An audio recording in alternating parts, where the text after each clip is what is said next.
to those property owners want the parking back. I don't want to go, not to go back and say, okay, because my opinion was, if there's cars parked there in that case, or if the parallel and I'm backing my car out and people are flying through there, right? That was one of our safety arguments, was backing out into an intersection or into a thoroughfare and cars are parked parallel. It does have, it's hard to see that. I live on a road where we come out and there's cars parked parallel and I have to eke out into the road to see it, right? So I just want to make sure if we're going to, go the Caltrans route and ask them to incorporate widening it, that, like this isn't a la carte, because you could kind of pick and choose.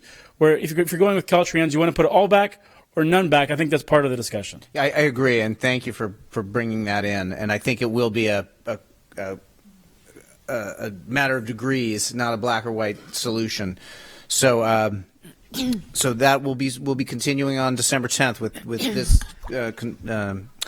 conversation about that area. And I concur, the safety issues, we've got to address them. We've got to get our drivers understanding that we need to realize this as a community. So we'll move on. And can we collect that data? Excuse me, Mayor. Yes. Can we collect that data to understand what each of those homes of the 6 want? I believe so. I can certainly try. Okay. Thank you.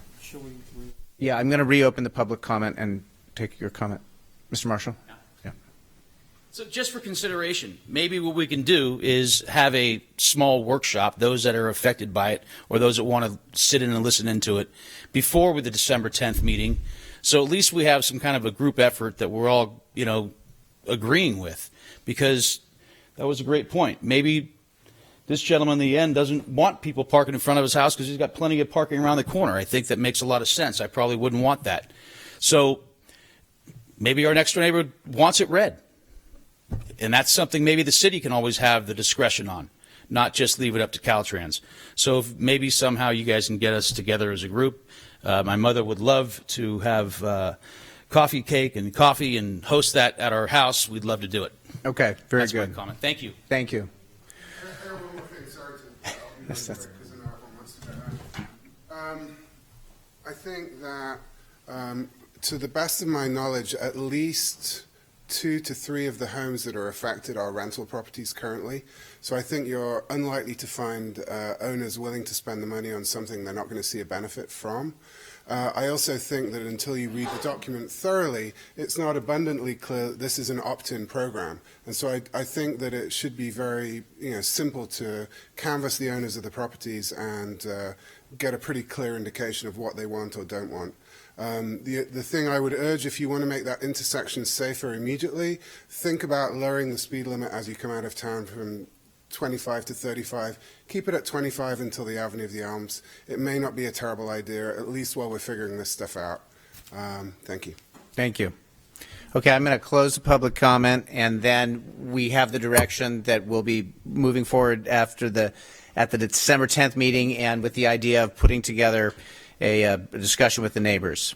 So thank you, and we will move on now to our next item, which is the consideration and proposed approval of a resolution authorizing the city manager to execute an amendment to the affordable housing agreement that permits the existing residential unit at 963 Pope Street to be rented to a moderate income household and the future units to be rented to low income households, changes the definition of affordable rent for low and moderate income households to be consistent with the city's municipal code, and to take all actions necessary to re-record the agreement and otherwise effectuate the affordable housing agreement. And this is Ms. Udea, our city attorney. Thank you, Mayor. Mayor and Council, this item concerns an affordable housing agreement that the city approved with Our Town St. Helena. Our Town St. Helena sent the city manager a letter on October 21st asking for a change to the definition in the affordable housing agreement. The definition of concern is low-income household. The definition that was used in the agreement is 30% of 60% of area median income. That definition is found in state law and is applicable when state funds are used for housing projects. However, since there is no state money in this project, we believe that we could instead use a definition in the city's municipal code, which would allow Old Town St. Helena to charge a higher rent, but still to low-income households, of 30% of 80% of area median income. And that definition would also allow them to have the rent that is more in line with what their other lender had requested and made assumptions on for the rent for this unit. In further discussions with our town, St. Helena, and in further review of the agreement, it was discovered that the one existing property, the agreement provides that that property will be rented to low-income households or a low-income household, and then the units that will be built in the future would be rented to moderate-income households. And instead, our town, St. Helena, is requesting that that be flipped so that the one existing unit would be eligible to be rented to moderate-income households, but still, at least for now, at the low-income category because of their financing that they have with their other lender.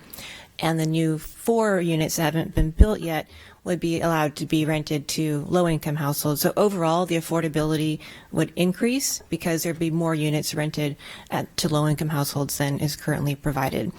So we request that those 2 changes be made to the affordable housing agreement, that the agreement be re-recorded, and that any other steps that are needed to effectuate doing so be taken. Is there any initial council comment or discussion? Seeing none, I will open it to the public. Is there any public comment at this point? Seeing none, I will bring it back to the council. Makes sense to me. Seems like a good thing. Okay, any other comment? I'm supportive of it as well. Is there a motion?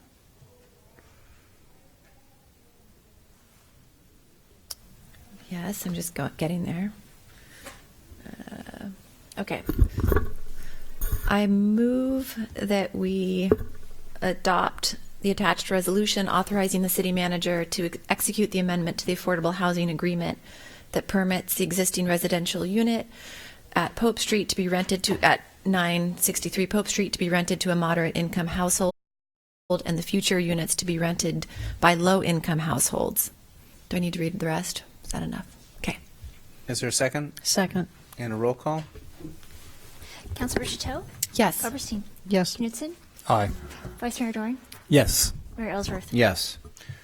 Okay, we will move on to item 10.4. This is discussion and direction regarding St. Helena Municipal Code, Chapter 9.12, curfew, to continue suspension, alter, or repeal the ordinance, and possible rescission of Resolution 2018-175. This is our Acting Chief of Police, Chris Hartley. Good evening, Mayor, City Council, and community members. At the November 13th, 2018 City Council meeting, City Council received public comment on the validity of the city's juvenile curfew ordinance. Council agreed to suspend the curfew ordinance until a 6-month study was completed by the police department on the impact of the suspension. During the study, 17 juveniles were contacted after the 10 p.m. curfew. Of these 17 juveniles that were contacted, three individual juveniles were responsible for 11 of those 17 contacts. All contacts were based on probable cause and reasonable suspicion. None were based solely on the violation of curfew. The contacts were for, various infractions, misdemeanor offenses, which included parents calling in of their runaway kids. The police department also contacted other Napa County law enforcement agencies to determine the effectiveness of their curfew ordinances. According to those agencies, they do have similar ordinances. However, they do not use the ordinance to conduct juvenile detentions and consider the ordinance obsolete. Their juvenile detentions are based solely on probable cause and or reasonable suspicion of crimes other than just a simple misdemeanor or a simple curfew violation.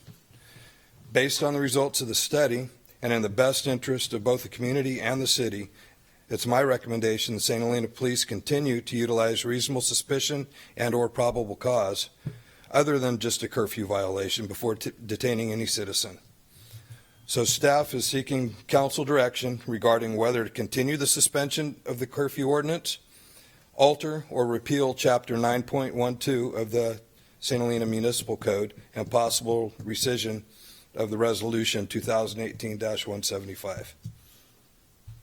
Thank you. Are there any questions from the council? Thank you for that. Very helpful. suspending it, or continuing to suspend it, is sort of the easiest option in front of us. So if some future council decides that they want to end the suspension, we have gangs of roving youth or something, we could re-implement it at that time. But continuing the suspension, is there any issue with that from a police perspective? From a police perspective, there's not. However, from a city council perspective, there may be. It's archaic. It's borderline on, there's now in the court systems where there may be amendment violations that pertain to the curfew ordinance, which when you're dealing with minors, I thought that was a little far-fetched myself. However, they've succeeded in some jurisdictions, even here in California, specifically in Southern California. Could you explain that a little more? I don't quite understand what the point is about the amendment violation. Constitution. What point are they making if we just suspend? For me to stop and detain anybody without, with an adult without probable cause or reasonable suspicion, then that's an illegal detention. So you're saying even if the question was if we just suspend it, does it cause any problems? It seems like if it's still on the books, people are going to raise that as a possible argument. Is that what you're saying? Yes. Okay. Any other Mr. Doring? Any? Have we had situations where you have really young children out past 10 o'clock? And to me, really young would be like under, I hate to say this, like 12 or 13, that kind of thing. Because I see a difference between a 10 or 12-year-old. Correct. I'm thinking about the age and whether other jurisdictions say, well, they don't use the minor term. They may go down to like under 13. Or are there jurisdictions that have more of a nuance to curfew for sort of the younger group? And I hate to target them. I just am more concerned about younger people. And concern is a great point because that leads right into reasonable suspicion. If we reasonably suspect through our training and experience that a child could be at danger because they're not at home, by all means, we will contact them. But that has nothing to do with the curfew ordinance. So you have the tool that you, sorry. No, okay. So you have the tool that you need in a situation like that through the reasonable suspicion that and with a juvenile, it's different with a juvenile or a minor than it is with an adult. With an adult, you need probable cause, which means you need some articulating facts to go with it. With a juvenile, you need reasonable suspicion, which is based solely off the officer's training and experience. So why do we need this? I'm thinking let's just get rid of it. I think that's my feeling too. However, I think Mr. Knudsen's point is, have we fully analyzed what we're getting rid of? And if there's some point we need to bring it back, is it easier to bring it back from the half measure of the suspension if something occurs? But if we did need to bring it back, we'd have to reintroduce an ordinance. We could still recreate an ordinance. It would take maybe one more meeting. Yeah. I'm for getting rid of the cobwebs that are in our municipal code when they're apparent, and I would be in favor of just repealing it. My feeling from what Mr. Hartley said gives me the comfort too that we have the tools we need in situations like Mr. Doring brought up, that our police force has the tools they need regardless. So I too would be in favor of ending it. Bring it to an end. You got three of us at least. I've learned something that I'm completely supportive of the council and the decision to do a clean sweep.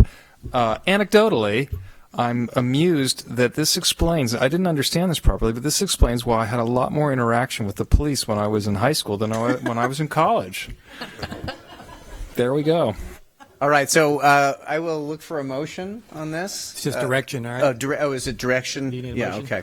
Direction, and we'll bring you back. Okay, very good. A different resolution. Yeah. Right. Yeah. By the way, Chief, thank you for your service Yeah. as a veteran, and thank all veterans for their service. Thank you, sir. And also good job with your beard. It feels a For a little man scruffy. November. And the presentation, that was really excellent. That really helped clarify for us. So thank you. Okay, we will move. Do we have to? I think we might need to extend the time. Again. Okay, we have two more items. Did you call for public comment? I didn't know if you heard. I'm sorry. Yes. Is there any public comment on this item? Seeing none, I will close the public comment. We will move. Thank you. We will move on to A vote to extend past 9:30? a vote to extend past 9:30. If there's a motion. These critical? I think we can get through them quickly. I'll move we extend another 15 minutes. Okay, I second that.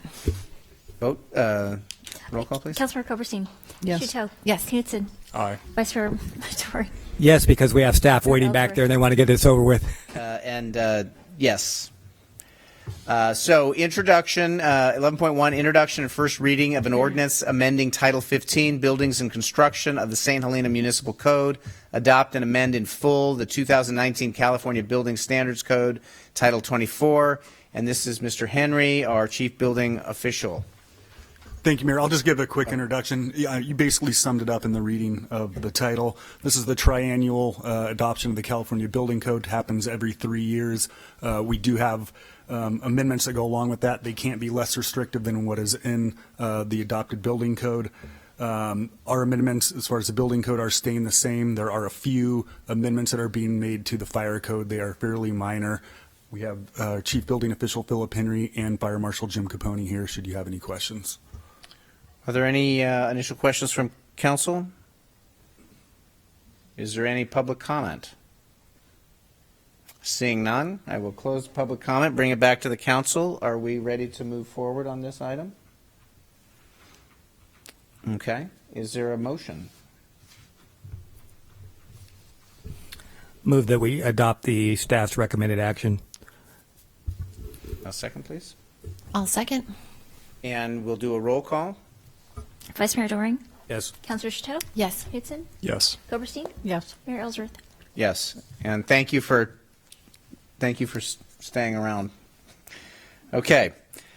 We'll move on to item 11.2. This is fiscal year 2019-20 first quarter finance report and proposed approval to adopt a resolution authorizing. Do I read all of these or no? Okay. I think we're good. So I'm going to Ms. Mitz, this is your. Great, thank you.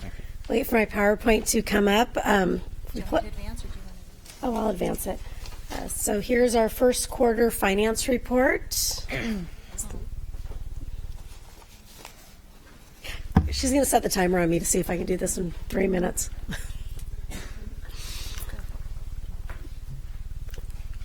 Okay, it's not advancing. I'll have you advance it for me. Oh, there we go. That doesn't go against my time, does it? Okay. Okay. So here's an overview of our revenues for the general fund. I'm trying a little bit different format to try to get a little more simplicity, less numbers on the screen. So you'll see the three major general fund revenues: your property tax, your sales tax, and your TOT. So you notice your property and sales tax, we've collected 7% and 9% respectively for the first quarter. And then for TOT, we're at 20%. This accounts for the first 2 months of the fiscal year, so it doesn't account for the full 3-month period just because of the timing of payments. And then our other revenues, we've collected 13%.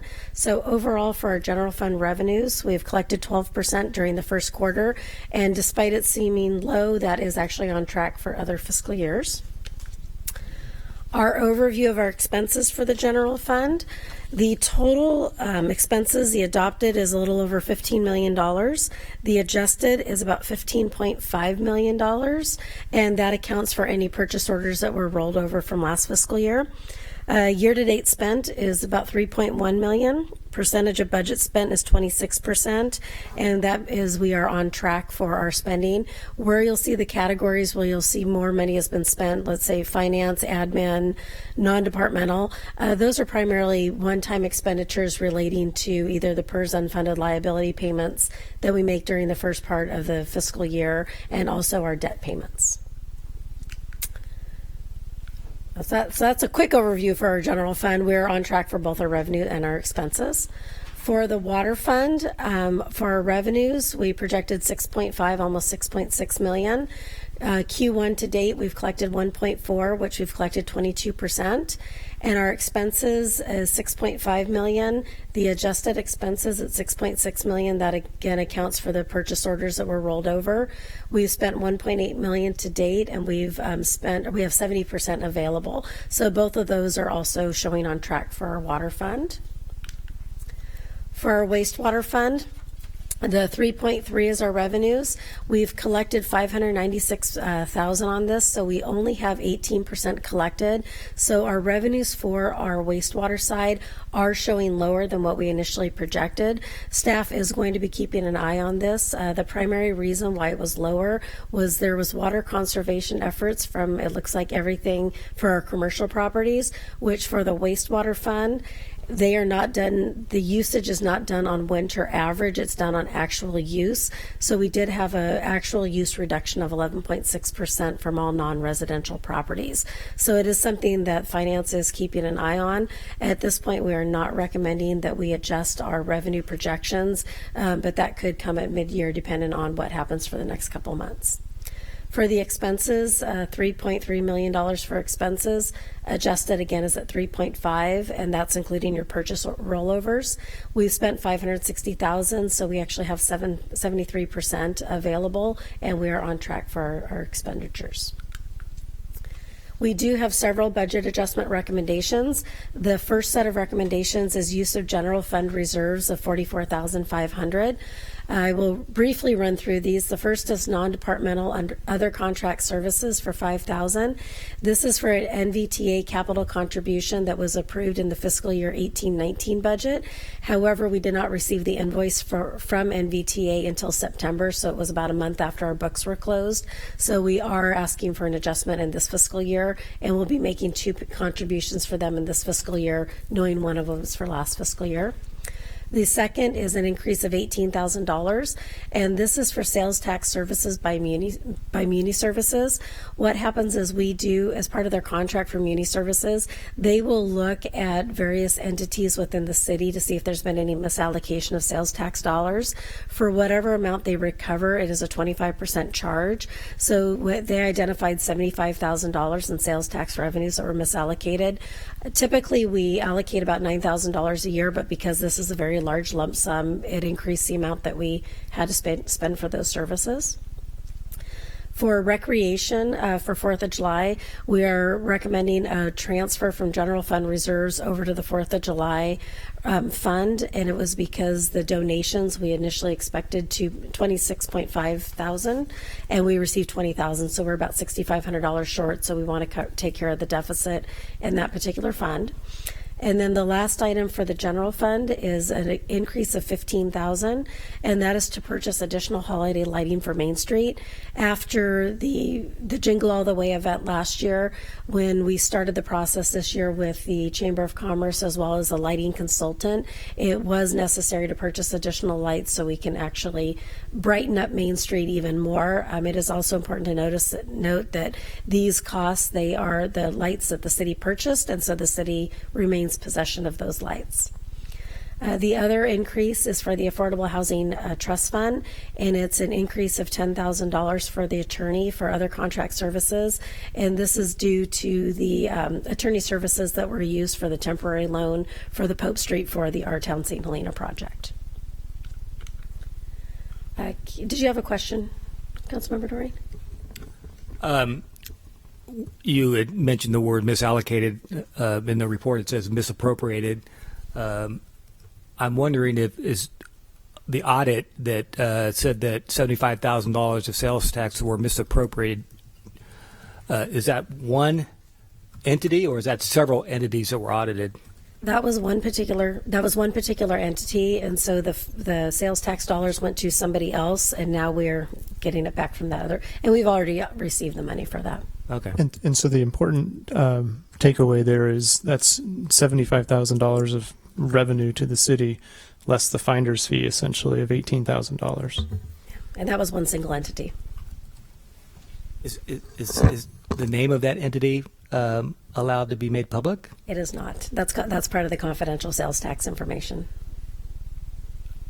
Even if the city council decided it wanted to do some kind of enforcement? procedure as other jurisdictions have done?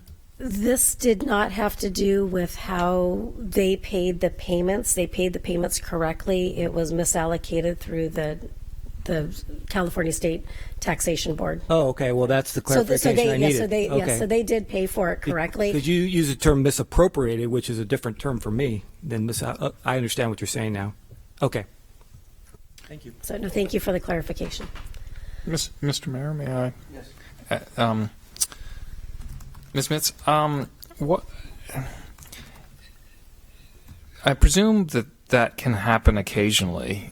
Do we get any sort of confirmation from the state agency that properly, or then in this case improperly, allocated the dollars to other agencies or to the county instead of to us? Once we receive the fund, once it's been identified, we do receive confirmation from the California State, the Revenue and Taxation.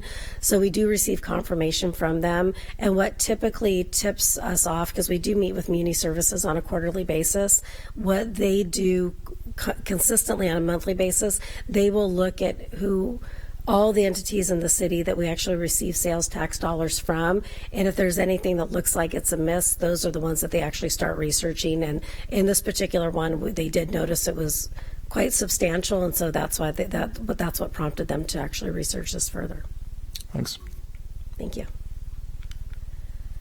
So a summary of your CARES and leak adjustments. For the CARES program for Q1, we had 99 participants, so it's a little bit lower than before. We typically have right around 105. And the city's contribution from the general fund was $13,432. For water leak adjustments for Q1, we had 478 excess units of water. We applied, the general fund contribution was $2,299.50. We had 11 leak adjustments and 10 were for residential properties. This was the first quarter that we had an effect where we actually can grant leak adjustments for non-residential. So we only had one non-residential leak adjustment, and then this is also the first full quarter where we had the $300 cap for the residential and $500 for non-residential. So the council action tonight is to receive and file the Q1 report, and then the staff recommends the city council adopt a resolution approving the recommended budget adjustments. And I'd be happy to answer any questions. Are there any questions? I will open it to public comment. Seeing none, I will close the public comment, bring it back to the council. Are there any questions or a motion to move forward? I just want to make a comment since the CARE program came up during this and we dealt with it on consent. I really appreciated the work you did there and the thought that went into adjusting the income levels. I thought that was nice work. And I'm fine with all these recommendations. And I want to second what Mary just said. I think that was really important, so it's appreciated. I'll third it. Very important. Thank you. Any last final comments? Nope. Ready to move forward. I'll make a motion that we adopt the staff's recommended action listed in the staff report under 1, 2, 3, 4, and 5. I'll second. And a roll call, please. Vice Mayor Doring? Yes. Councilor Chateau? Yes. Silverstein? Yes. Knudsen? Yes. Mayor Ellsworth? Yes. And with that, I will adjourn the meeting and thank everybody for their patience and their work. Appreciate it.